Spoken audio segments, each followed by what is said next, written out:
The Public Service Commission charges 16 telemarketers with violating Mississippi's no-call law. I'm Allie Martin in Nettleton. We'll have that story on WCBI News.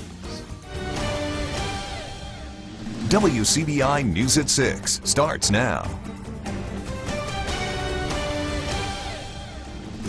Good evening, everyone. Thanks for joining us. It is Election Day in Aberdeen. Again, residents in Ward 2 are heading to the polls to cast their votes in a special election for aldermen. Our Quentin Smith is in Aberdeen. He joins us live now with more on today's election. Yeah, Andre, I'm here outside the courthouse where all throughout the day, residents in Ward 2 have been coming to cast their ballots for this special election. Now, poll workers inside tell me so far the voter turnout has been pretty moderate for this election. Out of the more than 900 registered voters in Ward 2, they say only around 300 have come out to cast their ballots for this race. Now, I want to point out there are 3 candidates running for this position. Terry Morgan, Doug Stone, and Lady B. Garth are all looking to become the next alderman in Ward 2. But I do want to point out there's been a lot of controversy surrounding this special election.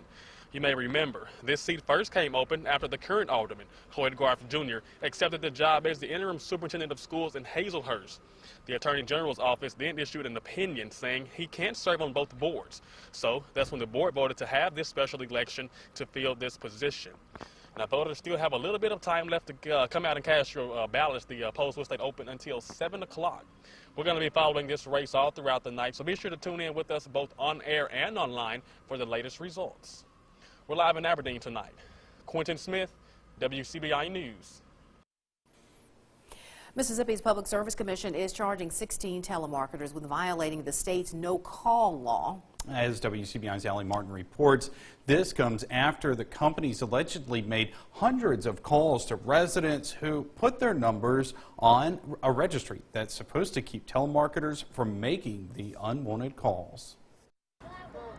Like many Mississippi residents, Kevin Smith put his cell phone number on the no-call list, but the Monroe County man says he still gets unwanted calls from telemarketers who sometimes use local numbers, a practice known as spoofing. They need to stop. The Public Service Commission is trying to get 16 companies to stop making the calls. They've been charged with violating the no-call law. And this just turns into a predatory harassment. And we're dedicated to going after every single telemarketer that violates our law. Commissioner Presley says investigators found the companies, all out of state, made hundreds of calls to Mississippians who had their numbers on the Do Not Call registry. In Mississippi, our state law, our Do Not Call program covers both landlines and cell phones. It also covers telemarketing text messages. Before telemarketers can face any penalties, no-call violations have to be reported, and there's an app for that. It will allow you to immediately report those calls from your cell phone. You don't have to mail in a form, you don't have to call an office, you don't have to go to a website. Cell phone and landline users say they appreciate the PSC's action. I'm hoping that he can get it stopped, man. You know, it's just caused a lot of problems within the phone company. My wife be thinking it's somebody else when it's not. Well, I think he should go after them. It's obvious that if they're breaking the law or doing something that's unethical, then they ought to have to pay the price, pay the consequences for that. If the courts find the companies violated the no-call law, they could face fines of up to $5,000 per call. In Nettleton, I'm Allie Martin, WCBI News. To learn how you can get on the no-call registry or get the app to report violations, go to our website, WCBI.com. Loaded guns and airport security don't mix, not even for a former governor. Haley Barbour, former Mississippi governor, was arrested earlier this month at the Jackson airport. Barbour had a loaded handgun in his briefcase. The AP reports Barbour is saying he forgot he was carrying. The TSA officer at a checkpoint x-ray machine spotted a .38 caliber revolver loaded with 5 bullets in a carry-on bag. Now that's according to published reports. Airport police made the arrest. Barbour says he will pay the fine for the offense. Bond is set for a Columbus businessman accused of shooting at his neighbor's homes. Ken Hargett's bond was set at $70,000 today. Columbus police were called to Sweet Gum Lane. That's just off Holly Hills Road on Sunday. CPD says Hargett called about an attempted home invasion, but there was no evidence of a break-in. Hargett was charged with 2 counts of shooting into an occupied dwelling and possession of cocaine. A visit to the Tishomingo County Jail ends up lasting a little longer than one man expected. Monday, Bradley Rogers stopped off at the Tishomingo Sheriff's Office to deposit money in an inmate's account. While he was there, deputies discovered that Rogers was wanted in Illinois for a parole violation. Rogers was arrested on that warrant, and when he was searched, deputies found meth on him. He's now charged in Tishomingo County with introducing drugs into a correctional facility. It may be a case of highway burglary instead of highway robbery. 5 men were arrested yesterday afternoon in Prairie for allegedly stealing asphalt. Monroe County Sheriff Cecil Cantrell says the men told deputies that MDOT gave them permission to remove the excess asphalt. MDOT says that's not true.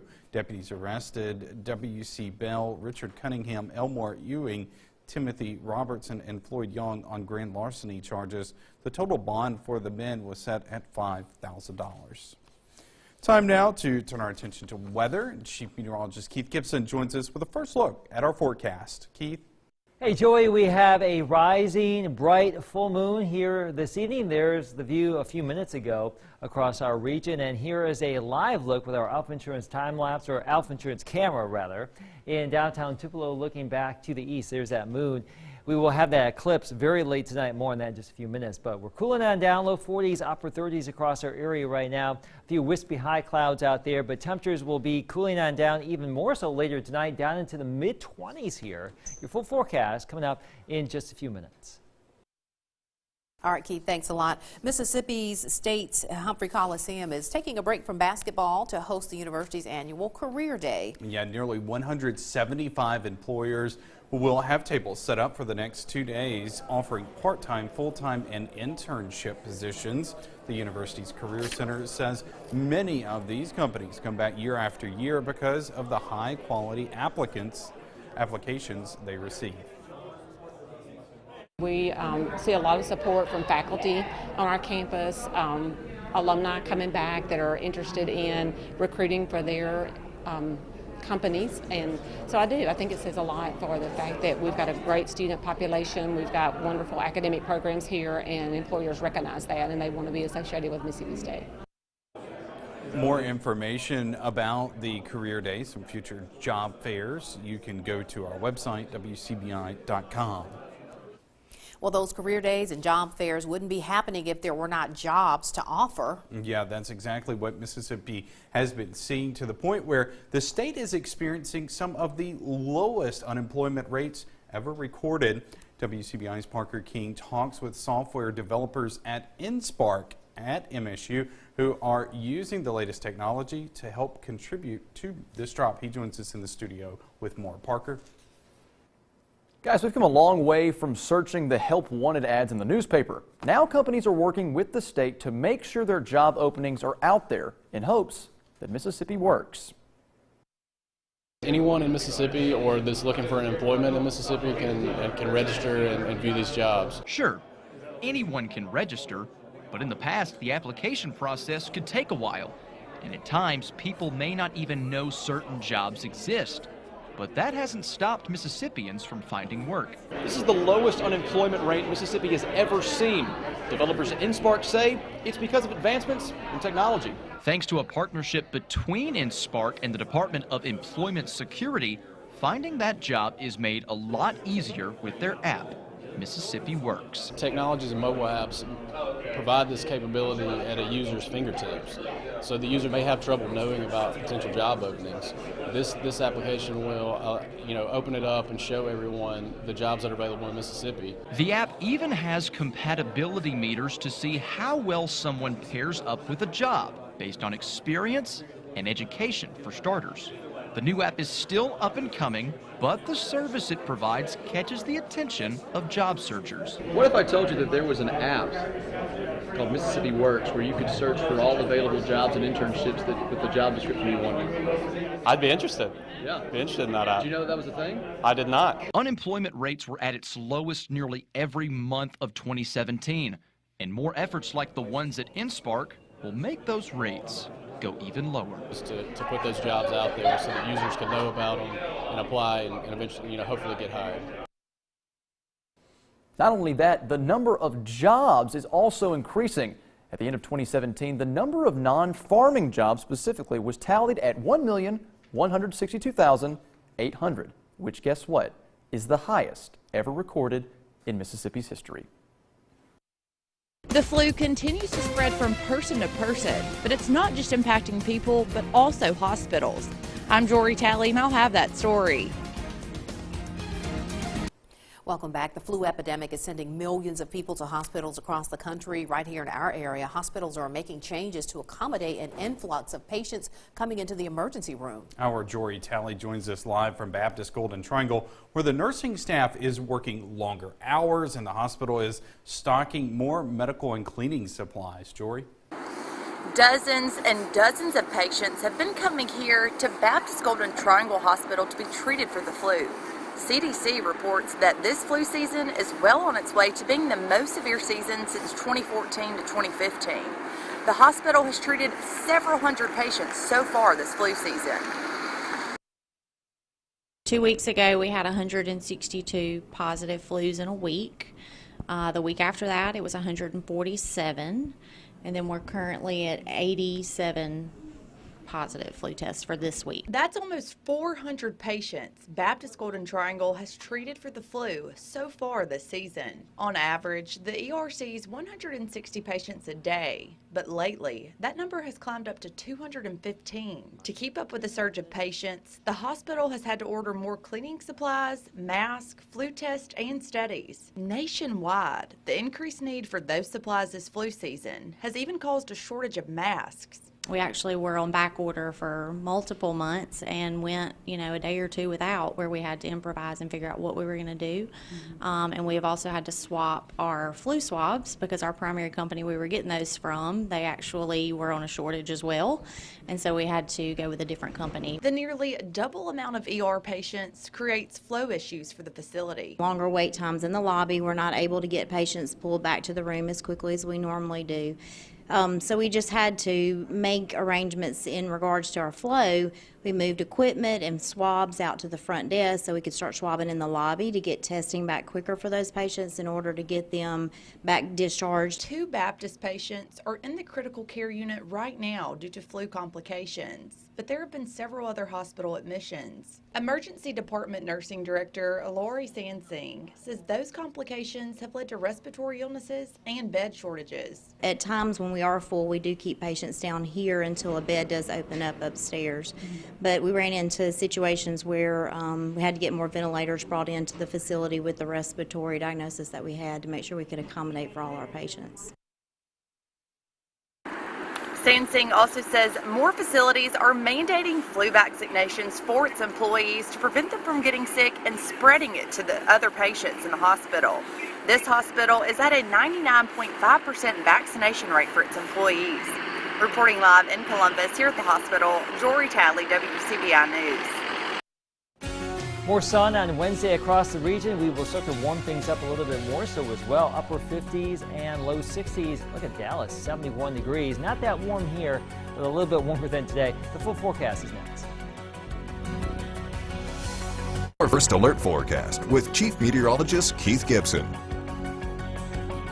Some pretty nice and sunny weather out there today. This is our Alpha Insurance time lapse from downtown Columbus. Some high cirrus clouds coming on in as we went throughout the course of the afternoon, but no problems from that. And a few more high cirrus clouds perhaps later tonight and tomorrow. There's a lot of those back to the northwest, but no major effects for us for Wednesday. Now let's talk about this lunar eclipse late tonight. It really starts about 4:51. You may see some slight darkening by 5:48. The partial eclipse really starts to ramp on up. So after that, we'll start to see that moon turn blood red or orange, and it will maximize itself by 6:48. And then the moon sets about 6:51, and that will be how it's going to be tomorrow morning.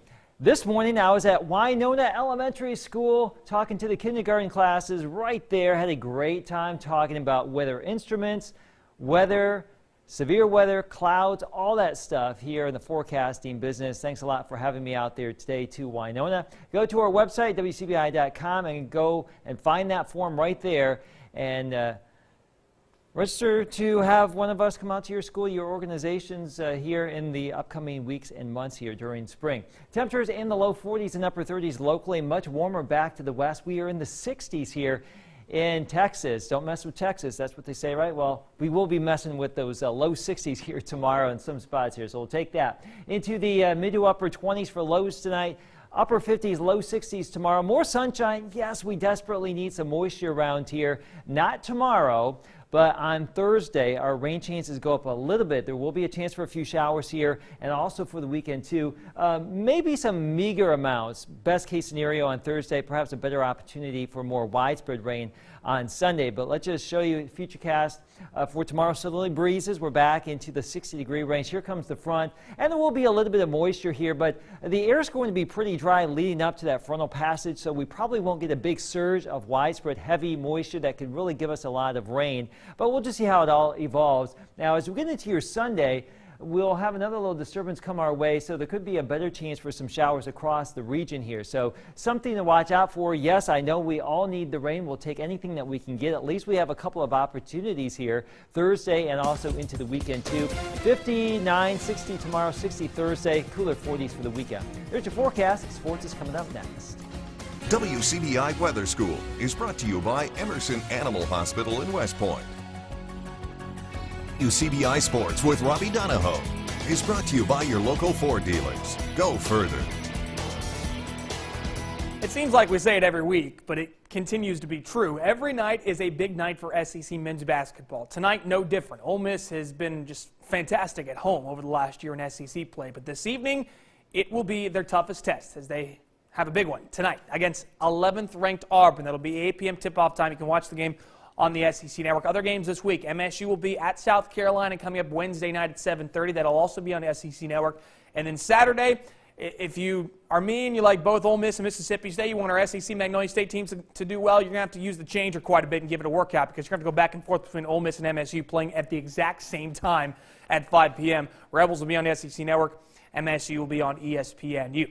The women's side of things, Mississippi State has probably their toughest stretch of the season, and this will sort of decide whether or not they're going to be the team to beat at the top in the SEC. They'll be at Missouri on Thursday, and then Monday, the big one. It's already been coined to sell out. Expect plenty of ticket scalpers out in front for that one. That's South Carolina, Mississippi State on Monday at 6. And then Ole Miss has 2 games as well. They'll be at home against Vandy on Thursday and at Georgia coming up on Sunday. All right, switching gears to baseball. One of the top high school baseball coaches in our area moving into administration. Will Lowry confirmed to WCBI that he will be the new athletics director at Blue Mountain College. A formal announcement is officially out on our website. You can catch it on WCBI.com. Lowry will coach this upcoming baseball season at TCPS and will join BMC on June 1st. He's 135, 77, and 1 in his 7 years as head coach of the TCPS baseball program, and he led the Eagles to the 2016 1A state championship. Speaking of baseball and college baseball, once again, Greg Kessinger ending up on the injury report as the sophomore Ole Miss shortstop suffered an ankle sprain early during Monday's practice. Chase Parham, the first to report the news. The bone isn't fractured, shouldn't be a long-term issue according to head coach Mike Bianco, but he will be out this weekend for the inter-squad games and day-to-day after that. According to Bianco, they will reevaluate following the weekend. The former Oxford Charger hit just 175 as a freshman, but he went through some freshman struggles, but his glove was not a struggle. He was one of the best shortstop infielders just anywhere in the SEC and is expected to be even better going into this season. Well, speaking of college baseball, we're closing in on 2 weeks away from first pitch of the 2018 season as the road to Omaha began last Friday for collegiate baseball programs across the country with their first sanctioned practices of the new year. Scrimmages will take place this upcoming weekend, and before you know it, baseball will be back. Here's a preview of the 2 opening series for Mississippi State and Ole Miss. As you know, the Bulldogs will be on the road for their first few series as they finish up the new Dude construction. MSU will be on the road at Southern Miss, so back where they were for the regionals. They'll be in Hattiesburg Friday through Sunday. It'll start February 16th. None of these games will be on TV, but we'll get you highlights coming up 2 weeks from now. And then Ole Miss will be at home taking on Winthrop. You see those numbers next to the names. Those are the coaches' poll rankings. We're going to go ahead and go with that as our baseline for our college baseball rankings this year. Ole Miss will be at home against the Winthrop Eagles Friday at 4, Saturday 1:30, Sunday 12. Those games will all be online on SEC Network. Plus, we will have plenty of highlights, reaction, all sorts of fun coming up in 2 weeks from now. Well, 2 weeks from Friday. Lastly, the softball. Ole Miss made history on Tuesday. That's today. The Rebels were ranked in both preseason NCAA softball polls. It's the first time In program history, the Rebels are ranked in either preseason poll, let alone both. Ole Miss sits at 14th in the USA Today coaches poll, along with being rated 15th in the ESPN USA softball top 25. Oklahoma, the preseason unanimous #1, coming off that national title. Big night of hoops. We got Tupelo Columbus High School hoops. We'll also have Ole Miss taking on Auburn at home. So big night of basketball. That's it for sports. Last look at your forecast is next. And tomorrow will be breezier but warmer, around 60. Rain showers are possible Thursday, cooler again Friday for the weekend, and some additional showers possible for Sunday. Apparently, there's a big football game Sunday, so you may want to just watch that. I don't know. And you have a boil water notice to pass along. Yes, Grand Oaks subdivision. That's from the Octoc Water Association. So I want to get that out there. All right.